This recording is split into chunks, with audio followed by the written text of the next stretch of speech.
दोस्तों, हम अपनी ज़िंदगी में ना बहुत कुछ सीखते हैं, लेकिन कभी कभी हमारी नॉलेज ही हमारी मुसीबत का कारण बन जाती है। पता है ऐसा कब होता है? जब हम अपनी नॉलेज को हर जगह अप्लाई करने की कोशिश करते हैं। हम सब जानते हैं कि लोहे पर चोट कब किया जाता है, जबकि लोहा गर्म हो।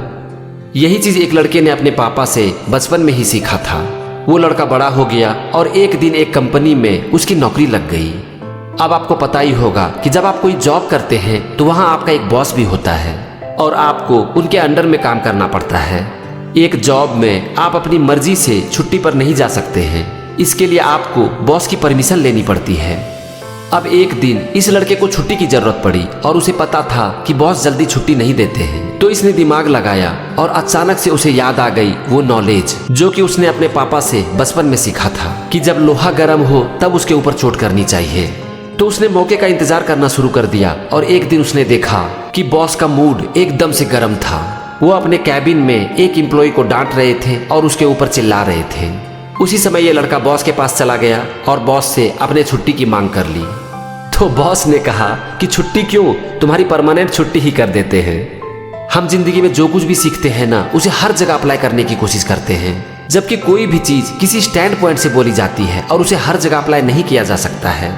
जैसे कि आपने सुना होगा कि ऐसा कहा जाता है कि हमारे साथ जो कुछ भी होता है वो अच्छे के लिए ही होता है। तो अभी कुछ दिन पहले आपने देखा होगा कि हिमाचल प्रदेश में बहुत भयानक बाढ़ आ गई और इससे बहुत लोगों की जान भी चली गई और बहुत सारे घर भी तबाह हो गए। अब आप सोचो कि इसमें क्या अच्छा हुआ? इसमें कुछ भी अच्छा नहीं हुआ, लेकिन फिर भी ये बात कही जाती है कि हमारे साथ जो कुछ भी होता है वो अच्छे के लिए ही होता है। क्यों? ऐसा क्यों कहा जाता है? ऐसा इसीलिए कहा जाता है ताकि आप हर परिस्थिति में उसकी पॉजिटिव साइड को देख सको। इसी तरह जब ये कहा जाता है कि जब लोहा गर्म हो तब उसके ऊपर हथौड़ी की चोट करनी चाहिए, यहाँ पर कहने का मतलब है कि जब अपॉर्चुनिटी राइट हो तब आपको उसे इनकैश करनी चाहिए। और बॉस से छुट्टी मांगने के लिए कब अपॉर्चुनिटी राइट होती है? जब वो कूल हो। तो आप देखो, यहाँ पर फॉर्मूला उल्टा काम करता है। लोहे पर चोट तब करो जबकि वो गर्म हो, लेकिन बॉस से छुट्टी तब मांगो जबकि वो ठंडा हो। मतलब कि आप मौके का इंतजार करो और जब अपॉर्चुनिटी राइट हो तब उसे इनकैश करो। और अपॉर्चुनिटी कब राइट होती है ये तो आपको ही देखना पड़ेगा। यहाँ पर मुझे ना एक और बहुत अच्छी चीज दिखाई पड़ रही है जो कि हम सीख सकते हैं, और वो सीख ये है कि हम क्या कम्युनिकेट करते हैं ये इम्पोर्टेंट जरूर है।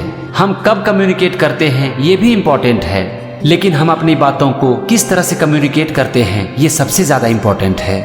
मैं आपको ना एक छोटी सी बहुत अच्छी कहानी सुनाता हूँ, आपको बहुत कुछ सीखने को मिलेगा।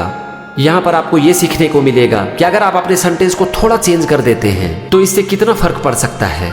आप कहते वही हैं जो कि आप कहना चाहते हैं, लेकिन सेंटेंस को थोड़ा चेंज कर देते हैं। एक लड़का जो कि देख नहीं सकता था, वो सड़क पर बहुत देर से भीख मांग रहा था। उसके हाथ में एक कटोरा था जिसमें कि मुश्किल से 5 से 10 सिक्के थे। लोग आ रहे थे, जा रहे थे, लेकिन बहुत ही कम लोग उसे भीख दे रहे थे।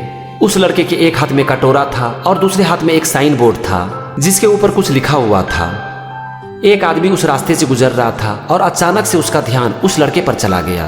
उन्होंने देखा कि उसके कटोरे में बहुत कम पैसे हैं, लोग आ रहे हैं, जा रहे हैं, लेकिन बहुत ही कम लोग उसे कुछ दे रहे हैं। उन्होंने अपना पेन और पेपर निकाला, उस पेपर पर कुछ लिखा और उन्होंने उस साइन बोर्ड के ऊपर चिपका दिया जो कि उस लड़के के हाथ में थी जो कि भीख मांग रहा था। 1 घंटे के बाद वो फिर से वहां पर घूमता हुआ आया और उन्होंने देखा कि जिस कटोरे में थोड़ी देर पहले कुछ ही पैसे थे वो अभी एकदम से सिक्कों से भरा हुआ था।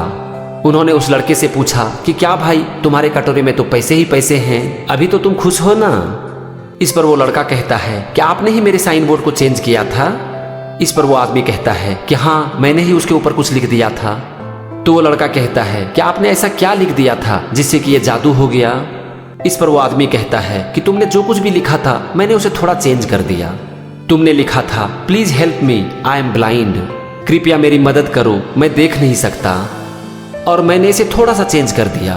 मैंने उसके ऊपर लिख दिया, it's a beautiful morning but I can not see it, यानी कि ये सुबह बहुत ही खूबसूरत है लेकिन मैं इसे नहीं देख सकता। ये लाइन पढ़कर लोगों को तुम्हारे ऊपर दया आ गई और उन्होंने दिल खोल करके तुम्हारी मदद की, क्योंकि इस वर्ड ने उनके दिल को छू लिया। दोस्तों, सारा का सारा जो खेल है ना, वो इस बात पर निर्भर करता है कि आप अपने पॉइंट को किस तरह से रखते हो। हम इंसान की जो लाइफ है ना, वो इमोशन से चलती है। और कोई भी आदमी आपको तभी सुनेंगे जब आपकी जो बात है ना वो उनके दिमाग को नहीं बल्कि उनके दिल को हिट करे। मेरा एक फ्रेंड है जो कि एक कंपनी में नौकरी करता है और उसे दिन भर में बहुत सारे कस्टमर से डील करनी पड़ती है। वो एक दिन ना मुझसे कह रहा था कि आजकल मैं बहुत ज़्यादा इरिटेट हो जाता हूँ, मुझे बहुत सारे कस्टमर से डील करनी पड़ती है और मैं आजकल कस्टमर के ऊपर भी गुस्सा करने लगता हूँ। मैंने उसे कहा कि तुम मुझे एक ऐसा इंसिडेंस बताओ जब कस्टमर ने तुमसे कुछ कहा और तुमने उसके ऊपर गुस्सा किया। उसने बहुत सोचकर मुझसे कहा कि एक दिन मैं बहुत ही व्यस्त था और उसी समय कुछ काम के लिए एक कस्टमर मेरे पास आया। तो मैंने उस कस्टमर से कहा कि आप 3 दिन बाद आइए, अभी ये 3 दिन मैं बहुत ही व्यस्त हूँ। मेरे ये कहने के बाद भी कस्टमर वहीं पर खड़ा रहा और मुझे उसके ऊपर गुस्सा आ गई और फिर हम दोनों का आर्गुमेंट हो गया। तो मैंने उससे कहा कि तू नेक्स्ट टाइम ना इसी सेंटेंस को इस तरह से बोल, सर एक अर्जेंट काम से मैं बहुत ही व्यस्त हूँ, क्या आप मुझे 2 से 3 दिन की टाइम दे सकते हैं? 3 दिन बाद आप मुझसे मिलिए या फिर मुझे कॉल कर लीजिए। इस पर मेरे फ्रेंड ने कहा कि चलो ठीक है, तुम कह रहे हो तो मैं इसे ट्राई कर लेता हूँ। उसने ट्राई किया और मुझसे आकर कहा कि यार जादू हो गया। मैंने जैसे ही ये बात बोला तो वो कस्टमर मुझसे कहता है कि सर कोई बात नहीं, आप अपना काम कर लीजिए, मुझे कोई जल्दीबाजी नहीं है, मैं आपसे 1 वीक के बाद मिलता हूँ। हम दोनों ही एक दूसरे के ऊपर मुस्कुराने लगे और वो वहाँ से चला गया। दोस्तों, आप जो बोल रहे हो ना वो कितना इफेक्टिव होगा ये इस बात पर निर्भर करेगी कि आप किस तरह से बोलते हो। तो फ्रेंड्स, हमेशा मौके का इंतजार करो, अपॉर्चुनिटी को खोजो और जब आपको सही लगे तब उसे इनकैश करो। और जब भी किसी से कुछ बोलना हो तो अपने सेंटेंस को इस तरह से बोलो कि आपका जो सेंटेंस है ना आपके जीभ से निकलकर सीधे ही सामने वाले के दिल को छू जाए। अगर आप इतना सा कर सकते हो ना तो आने वाले कुछ ही दिनों में आप एक कमाल के इंसान बन सकते हो।